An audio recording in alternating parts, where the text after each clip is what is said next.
What up, man? It's your boy, the Slimy Lou, man. And you already know I'm back with my college football content, man. In this one, man, we got an article on Clutch Points that says why Alabama football must bench Jalen Milroe for Tyler Buckner after Texas loss.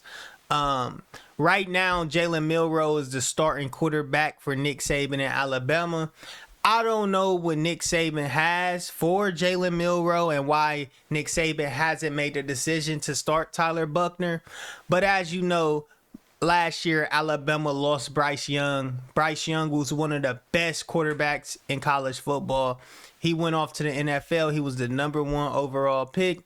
And you already know, once you lose the #1 overall pick, it's not promised to have another #1 overall pick behind him. And Jalen Milroe, he's just not that.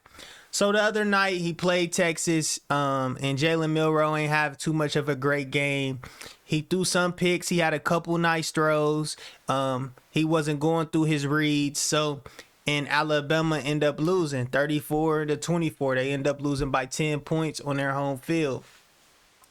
So right now, everybody's been in panic. All the Alabama fans in panic because they took that early season loss. A loss in week 2 is really bad. You don't really want to take a loss in week 2 because you got all the pressure in the world to win out. And Alabama has a pretty tough schedule coming up. They still has to play Tennessee. They still have to play LSU. They still have to play Ole Miss. They still got to play Auburn. They still got to play great teams, man. And the SEC is no joke. So taking that loss before going into SEC play is really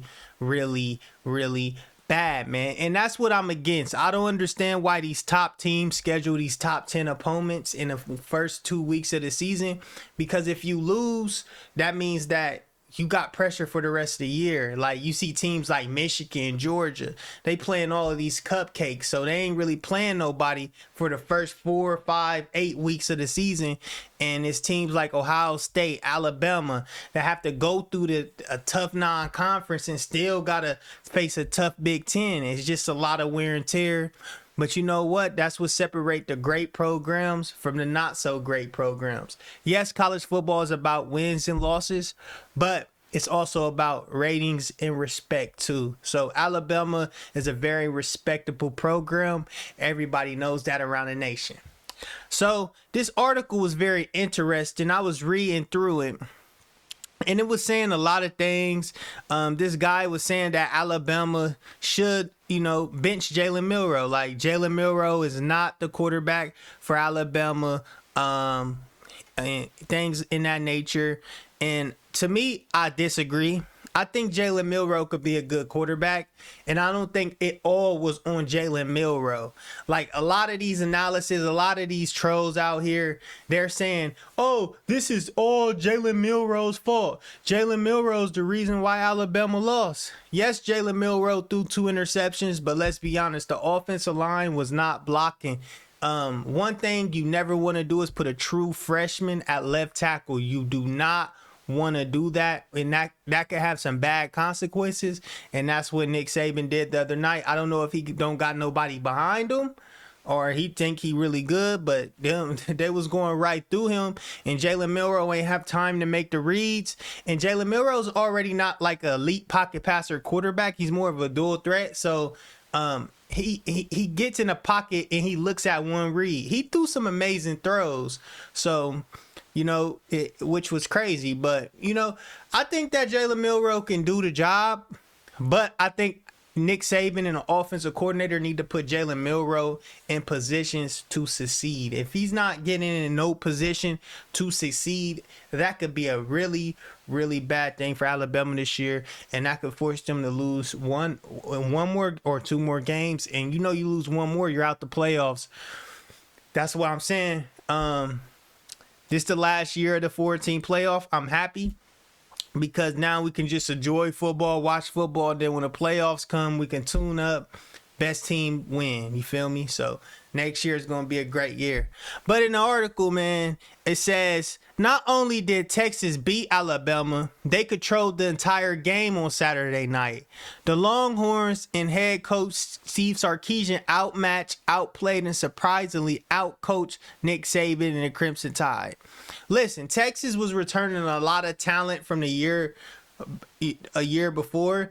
They had their quarterback back, so just that experience. Alabama working in a new quarterback, working in a new kink, so that gives Texas a major advantage.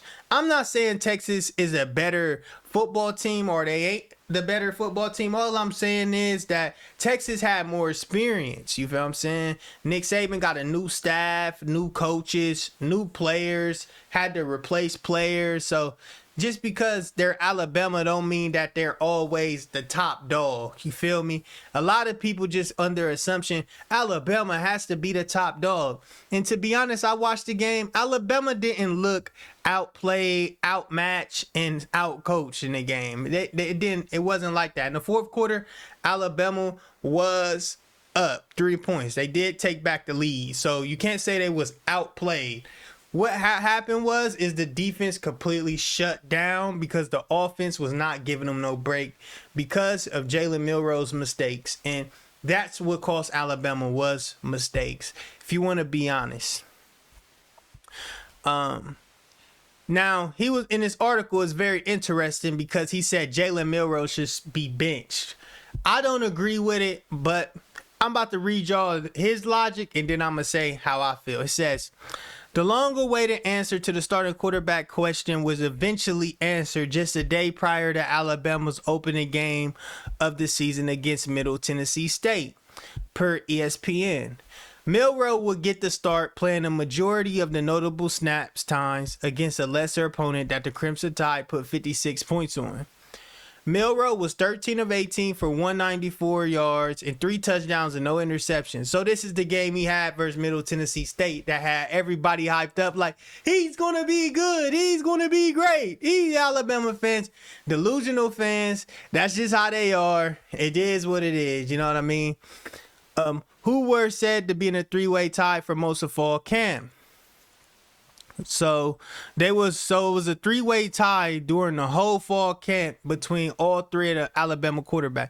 Didn't get more playing time to see exactly how they would play during the real game. Tyler Buckner, the transfer for Notre Dame, went only 3 for 5 for 27 yards with no touchdowns, no interception. Ty Simpson did even less, completing only 1 pass for 5 yards.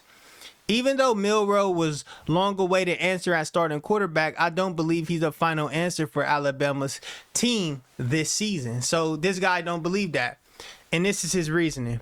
The Crimson Tide had an unfortunate task of facing a talented and highly ranked Texas football team on Saturday in an early Week 2 matchup that was built to beat teams like Alabama. And that's what they did. They exposed Alabama for some glaring weaknesses that were hidden by the number 1 pick in the NFL draft, Bryce Young, from last season. That's true.